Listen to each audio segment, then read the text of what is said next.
It's your daily dose of Donna. Welcome to the show. It is Monday, July 24th. It is a new day, a new week, and I am clearly in a better place than I was on Friday. I was just chatting with my TikTok audience over there. If you guys don't know, I go live on TikTok while I record this podcast every single time at approximately 11 a.m. Pacific time. I'm not going to say it always will be because sometimes I'll have to start a little earlier, sometimes a little bit late, depending on the situation, but it's usually on average around this time. This week is going to be a little bit funky. I'm going to be honest. I'm going to try as hard as I possibly can to not miss a day, but my kids are home from camp. I'll get into that in just a moment because you guys were so invested with me over the weekend, and I appreciate you beyond. My kids are home from camp.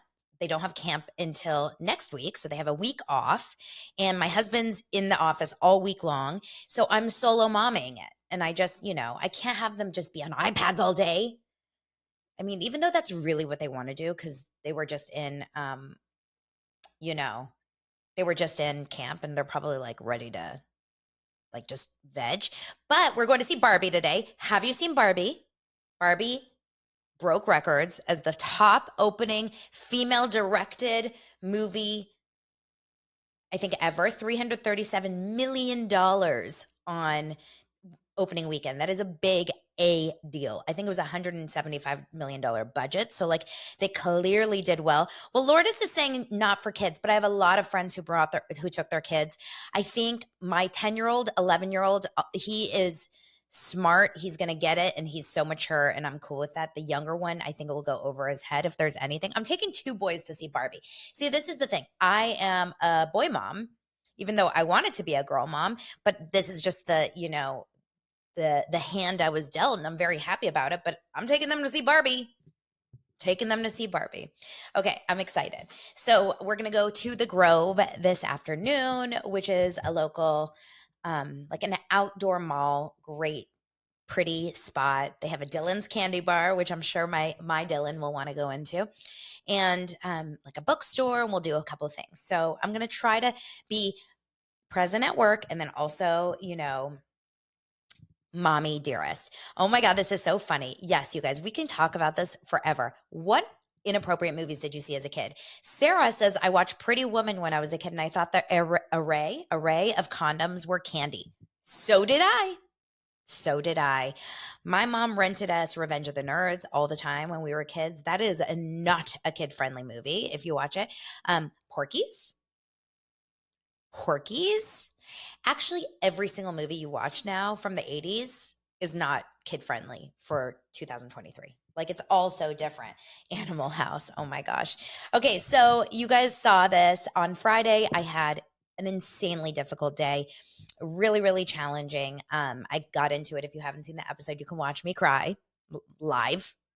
And I got I had a situation where I think it was like a perfect storm. I was emotional, maybe hormonal, maybe tired, maybe all the things, maybe anxious. Like it was just a bunch of different things. That night or that day, I took a 90-minute nap. Never has happened to me in the middle of the day, unless I'm jet lagged. And I felt a little bit better. I went to a very mellow dinner with my husband and I went to sleep. Like that's all I needed. I woke up on Saturday feeling much better. And we had such a fun day on Saturday, Lance and I. If you guys are following me on Instagram at This Is Donna Bowling, you saw it, or on Facebook at the Facebook group Daily Dose of Donna. So let me tell you about my Saturday. Lance and I were in the pool all morning just hanging out. And then I was like, let's do something that we wouldn't do with our kids around. And we have like a very relaxed vibe with our kids. Like our kids are cool, right? We can take them anywhere really as long as it's kid friendly. I mean, like as long as it's not 21 and over, 18 and over. But it's not as fun, obviously, if you're like going to certain places with your kids versus going alone with your husband. It's like a different experience. So I was like, let's go to West Hollywood. I haven't been to that like stretch in so long. I mean, I grew up there. Literally, I grew up walking distance from all of those spots that you see on TV, Sir, all those. Like I grew up off of Melrose and Crescent Heights. So if you know the area, it's like, a mile or two away. So we went to West Hollywood, and we started at Cicconi's. Those chumps, if you're a chump and you're watching this, you will remember Cicconi's as as the restaurant where Jeff got a chump sent Jeff a picture of Stu and Stu's ex sitting at the bar. Do you guys remember that? So that's Cicconi's is a gorgeous, beautiful restaurant. We went at around 4 o'clock. It was like a perfect kind of happy hour situation. Very pretty, very nice. We had a nice margarita. We chilled, we talked. And then we decided to walk up towards Santa Monica on Robertson. So, of course, we walked by Sir and walked by something about her, which was closed. Sir was filled. Like, let me just tell you, when you walk by Sir, I mean, it was like 4:30 or 5 p.m. When you walk by Sir, it is literally, you feel like you're at Universal Studios. Like, it's so tourist filled. You know, all it is, well, that's a fun comment. Yeah, bye. We're gonna deal with Arthur right now. Poor Arthur. Arthur's sad, maybe. Maybe Arthur has a bad day. He goes, "Who the F cares?" I'm like, oh, you're on the wrong channel here. So yes, so Sir was absolutely like a tour. It's such a tourist spot, right? I've been there before. I actually went to Sir a bunch before it went on the show. So I actually haven't been to Sir since it was on the show. We went to Arthur needs to go to Sir. Let's send Arthur to Sir. So then we kept walking. Yes, we walked by something about her, which was closed. And you've seen that, right? Like they haven't opened yet. There's no sign. It will be very cute when it opens, I'm sure. And then if you continue to walk up the hill, up the street, you walk past the Abbey, which is a very, very big, popular gay bar. It's been around forever. I was there when I was, in my early 20s and like going out after work in Hollywood. That's the infamous bar that Tom Sandoval and Raquel were seen dancing at 1 a.m. by Allie. Do you guys remember that? Anyway, walk past that. There's all these, it's middle of the day, guys. Middle of the day, 5 p.m., sunny, hot day, and there's go-go dancers, like their asses out. Like I am so not, uptight about these things, but I think I'm just so out of practice because I am, like I'm a mom now, right? Like I'm a 42-year-old mom. I don't see a lot of just half naked men dancing around when I walk up and down Ventura Boulevard. So I was like, okay. And Lance, this is the best part. Taking Lance to gay bars is my favorite thing in the entire world now. I just decided. Number one, such cute people everywhere. The energy is freaking popping. Like it's fun. It's energy, great music. Like it was such a vibe. And I looked at Lance, I was like, are you okay? Because you know how sometimes, and this is going to be like a stereotypical thing, but sometimes straight men tend to get like a little bit weird around like a bunch of gay men. Like, I hope that, they better not hit on me or like, oh, da, da, da. So I looked at him, I was like, are you okay? And he's like, I'm living my best life. He unbuttoned his shirt, one more button down. We keep walking. We walk past TomTom, but it only opens at 5:30. So I was like, let's go to High Tops across the street, which is also a chump Jeff Lewis hang, right? It's right across the street from TomTom. So we go to High Tops, and right before we cross the street to High Tops, we're at another bar right on the outside. It's called Rocco's. It's like a sports bar. There's also one here in the Valley. And it was, again, 5 like half naked guys with like leather and chains and whips. Daytime, y'all. Middle of the day. And these guys are like, hey, you coming in here? They say to Lance. And Lance goes, are there girls in there? I said, Lance, this is not no. Yes, there's girls, but they're not the dancers. And the guys are like, girl, no, we're, whatever. It was so funny. Lance loved it. I looked like a church going girl because I didn't realize that we were going to be going to like that part of West Hollywood. And so I was like in a pretty little sundress and like, I did not feel dressed for the occasion. I felt like they thought I made a wrong turn from like Pleasantville. Like that's what I felt like they thought of me, even though my vibe is not that, but like I looked that way. We go into High Tops, we sit outside, we meet a bunch of cool gay guys and their best girlfriends who had just seen Barbie. They were all in pink, so much pink. Everyone had pink. We talked to them about Barbie. We talked to them about the writer's strike. We talked to them about the actor's strike. We talked to them about all kinds of different things.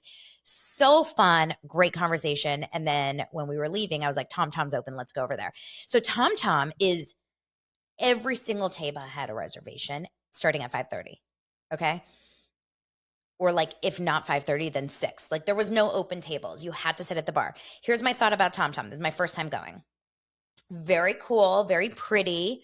If you saw my stories, you saw, what it looked like in my from my, perspective, but you've seen it on the show a ton. It's the way that it works is like you walk in kind of in the middle and there's 2 bars. It's weird because when you watch the show, I always feel like they only film on the right side, but the left side, it's like a mirrored bar. So it's kind of almost if you think about like a rectangle like this. Sorry, I just keep covering the screen, a rectangle, and then the bar is right in the middle. So you can decide to go to the right or to the left. I feel like they usually film on the right. We got a cool drink from I think his name was Jesse, the bartender.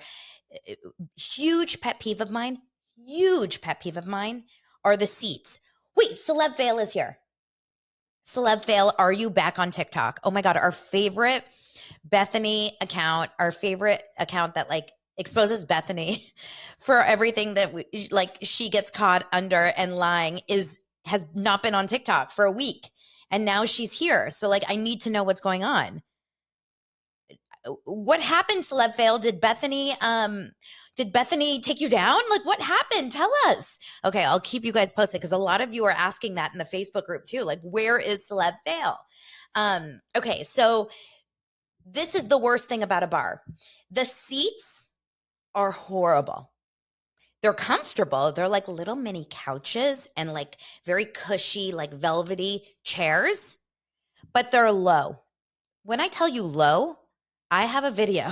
Lance would kill me if I showed you guys of Lance even on his knees sitting on the couch. Like this is what it would look like if I sat on my butt at a bar. You can't see it in the screen. Like,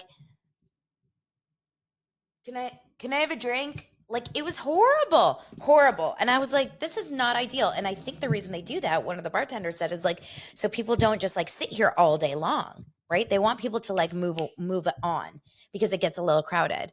Okay, my friend in LA said she went to TomTom and the drinks weren't that great. What did I have? Oh, I just had a glass of wine, which was good. It was a Sauvignon Blanc. Lance had a margarita and he hated it and returned it, which never happens for Lance. He's like, this tastes like water. And I was like, you're right. It doesn't taste good. It really wasn't good. Okay, wait, what did I miss? Celeb Fail. What happened? Did I miss it? I give Anna Faris vibes. No, I never hear that, but I'll take it. Hate low seating. Okay, you guys are with me. I literally like it was so uncomfortable. I'm one thing you will know about me, the more you get to know me, is I am really, really specific about the seats I sit in, the table that I'm at, like the location and like which part I'm looking at. I'm like Uba from Real Houses in New York. She has to always face north. I'm not that bad, but I kind of felt like that. Anyway, it was not a good drink. You're right. We did order the sliders, which were good. It was very tourist driven again. Like every table in there, I felt like a tourist. Every single table in there was like the women that you're going to see at BravoCon. Okay? That's all I'm going to say. Like Midwest, there was a lot of Midwest 50-plus-year-old women in there. It's the truth, okay? So it's a bunch of tourists, which is great for them because they're doing well. But it's not like that kind of vibe that you're going to get if you want like a really fun night out. Now, maybe later at night it's different, but this is the 5:30. Okay, Celeb Fail is going to go live tonight. Tell us when, and I'll tell everyone to go and check it out. So I didn't see the Tom and Tom portrait. I didn't see either of the Toms. I did see Max, Lisa Vanderpump's son, and we chatted for a long time. He was so nice. You guys, so nice. I went up to him. I'm like, he gets probably people coming up to him daily, hourly. But he talked to Lance and I for a solid, 10 minutes. He was telling us all about his trip that he was just in Idaho. He was showing me pictures on his phone, on Instagram. He was talking about the different like beautiful things he did, and he was asking us like where we go out to dinner in Sherman Oaks. He thought like, wait, I thought you said you live in Temecula. Like we had a fun back and forth. Really nice guy. Um and that's really all I can say about TomTom. Like it was cool, it was fun, it was fine, like it was cool. Max was great. But honestly, like the waiter, no one really jumped out at me as like, I want to live here. Like this would be my spot. You know what I mean? Felt very like, okay, in and out, in and out. Those chairs. I would never go back to that bar for those chairs. I would bring a booster. I'm going to bring a booster next time I go to TomTom.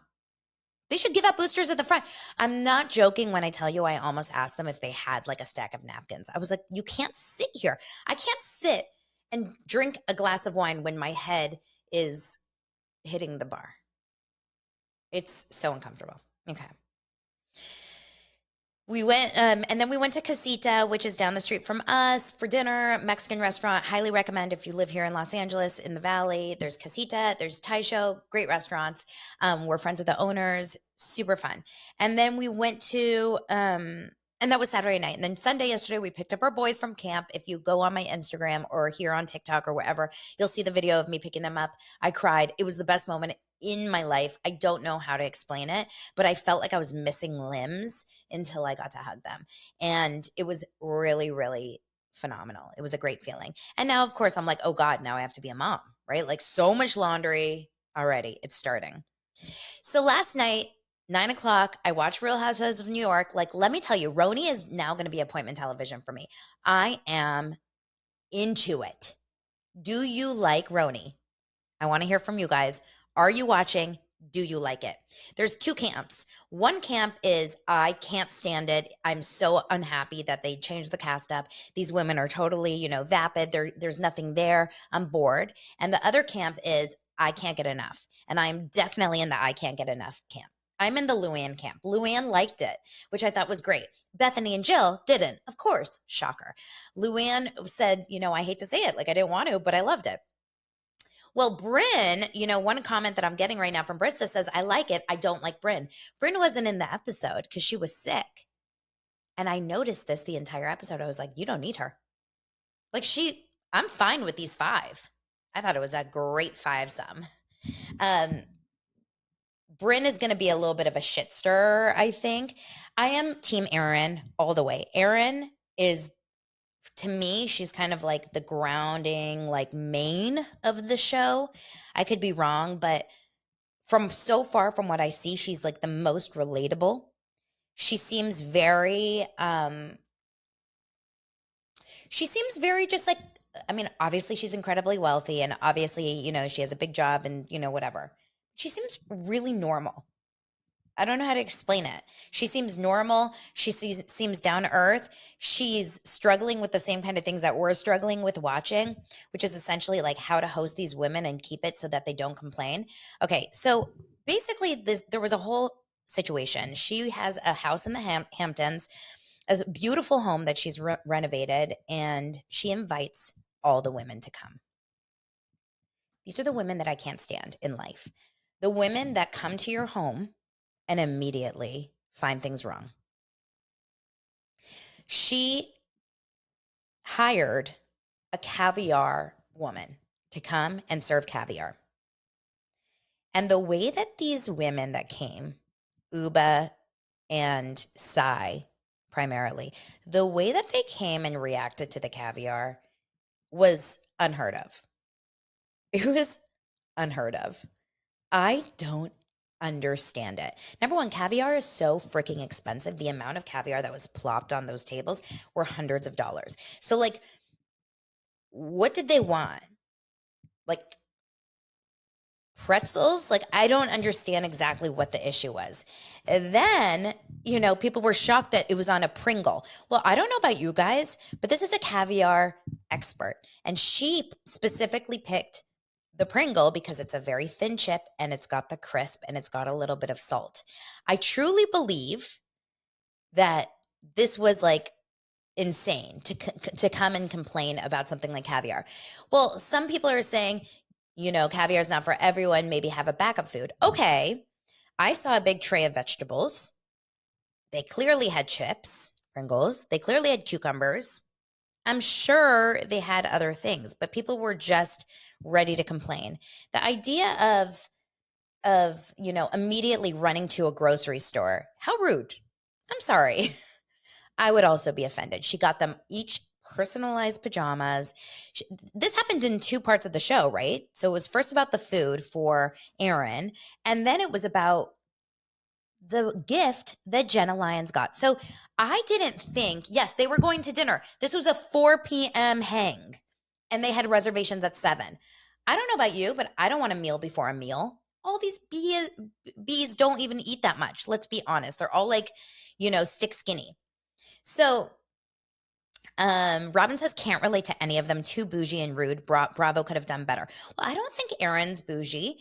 I don't think Jenna's bougie. I actually think Jenna is very down to earth and obviously quirky. This is Jenna Lyons from J. Crew. Obviously quirky, obviously an oddball. I like it. Like, I think she brings a sense of like real to the show that we were not seeing it anywhere, right? Ever. And you kind of can't, like, if she wasn't Jenna Lyons, so if she was like an Alex McCord, just say, people would just walk all over her and just talk so badly to her and make so much fun of her. But because she's Jenna Lyons, people feel this need to almost, you know, like accept her for whoever she is. And I think it gives her that levity that Alex McCord didn't. Right? Like Jenna Lyons could be the quirky one. Jenna Lyons could be the one that doesn't drink. Jenna Lyons could be the one that looks at people like, what are you doing? That has the gray strip in the hair, that isn't dressed like to the nines and labels and this and that. But people are like, that's Jenna Lyons. Like, she's cool. Look at what a talent she is. So I think it kind of connects them a little bit. Now, meanwhile, oh, hey, everyone. Okay. So meanwhile, two things that popped up as the rudest things I've ever seen in my life. Cy bringing toilet paper. Bring one roll and put it deep into one of your 46 suitcases. You do not need, my friend, to bring a 6-pack of Charmin to a Hamptons home. What the heck was that? If your butt is so, am I allowed to say butt on YouTube? If your butt is so, actually you are, because we've all seen that viral video of that guy showing his hairy butt. If you are allowed, or like if your butt is so sensitive that you need a specific kind of Charmin, like bring it, put it in your own bathroom. Doesn't need to be a show. It doesn't need to be a big 6-pack right in the middle of your purse. Okay. Then number 2, buy those wipes. Buy those wipes that Howard Stern always talks about, What are they called? Like the man wipes or whatever? Like, be a little more discreet with your like sensitive, behind. Number 3, Erin owns a few $1 million home in the Hamptons. Her toilet paper isn't going to be like a national park reserve. Okay? I can't. That was unbelievable. Size energy in general was a little bit of like, I mean, there's parts of her that are very cute. You know who she reminds me of? She looks like Tandy Newton, but she also reminds me of Paige from Summer House. She has like a Paige vibe. It's the higher voice, it's the influencer, the content creator, the kind of just like, I don't know how to explain it. So that was one rude thing. The second rude thing that just like really struck me. And by the way, Uba, like she went to the market, but there's something about Uba. Uba's the most beautiful, like the model, from Somalia that like she's just funny. She's self-deprecating, Uba, and I feel like she doesn't take herself seriously. And that to me is a very important trait to being likable. If Uba didn't take herself serious, or if Uba took herself too seriously and was like a little bit too, I wouldn't enjoy it. But I really don't mind Uba. I think she's kind of funny. Erin, meanwhile, just does her best to be like, I can do this. I can handle this. Jenna brings everyone, which by the way, This is so not necessary. If you come and stay at my house, I'm not making you personalized pajamas. I am not. I don't know where these people are doing these things. Like, I don't know what's happening here. It's not going to happen, most likely. Just going to be honest. Like, Heather Dubrow also did personalized silver chopsticks for everyone at Nobu. Money is fun, guys. Money is so fun. So they, yes, Sag Harbor. That's right. So they, Jenna brought everyone lingerie, which was a interesting choice. Like, does she have a lingerie line? I was confused by that. Maybe she does. She brought everyone lingerie. Now, everyone immediately is like, wow, hot, sexy, size. Like, ooh, this is hot. Erin, ooh, I like it. Da-da-da. The way that Jessel in this lingerie needs to be studied, as like Countess Luann almost jumped through the window and started singing Money Can't Buy You Class. It was unbelievable. Jessel had just come off saying, she's the one that I told you guys last week has a really weird relationship with her boyfriend or her husband. She's like, she makes fun of him. She doesn't talk well to him. She doesn't talk well about him. She mentions in the car on the way to the Hamptons, on the way to Sag Harbor, she mentions that she has not had sex with her husband for 2 years, since before the 2-year-old babies were born. Then she goes on to say that she has a scar. She has like a what is it called? Like she's insecure about her scar. I have that C-section scar. I had 2 C-sections. So I have that C-section scar. I know exactly what she's talking about. It's not the prettiest thing for sure, but it would never, self-conscious, thank you. It would never stop me from having sex with my husband. It may stop me from wanting to walk around naked. Like if for strangers, it may it bothers me sometimes in certain bathing suits if it's like a really low bathing suit. But I don't understand. Like Lance could give a rat's ass about a scar on my body. I mean, I could literally look like a tree and Lance would probably still be down. I've never once in my life felt like he has not been wanting to have. For whatever reason, I don't believe Jessel when she's like, I want to have sex. That was weird, right? When they were like, you haven't had sex in that long. Don't you just want to do it? I'm sure he wants to do it. And she's like, I want to do it. Do you though, Jessel? Let's see. Do you think Jessel is the reason that they're not sleeping together? Or is it Patel or whatever her husband's name is? Is it the wife or the husband in their case? I don't know. Maybe the husband has absolutely no sex drive. I have no idea. But that is a weird, weird situation. And it would be a non-negotiable in my marriage. I'll tell you that. It would. Lance would not be able to handle it. Even with babies, because it's important for him.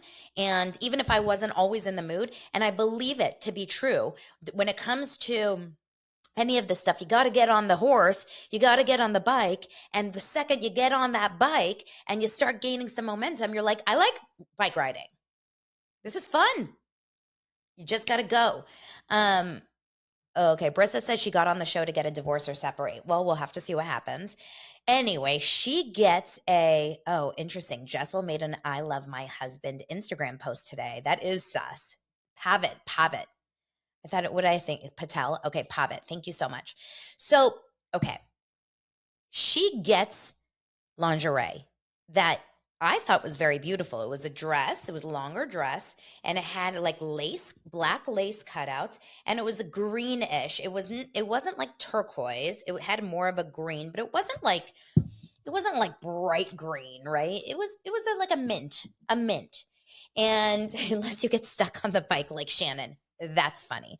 So it was a mint lingerie piece. And considering she had just said that she was so self-conscious about that scar, I think it's nice that it actually worked out that she got like a full length dress. She got so offended about this dress. Everyone put on their lingerie. Erin and Sai looked stunning. By the way, what in the world? Erin's body is so sick. As a mother of 3, I was like, oh my God.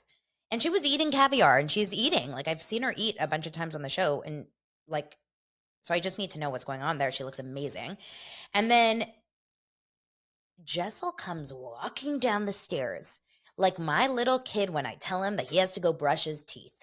I hate this dress. This dress is just, I look like a Christmas tree. The pointy, it's so ugly. I feel so ugly. I can't believe I'm wearing it. This is the ugliest thing ever. It is just the most disgusting dress I've ever seen.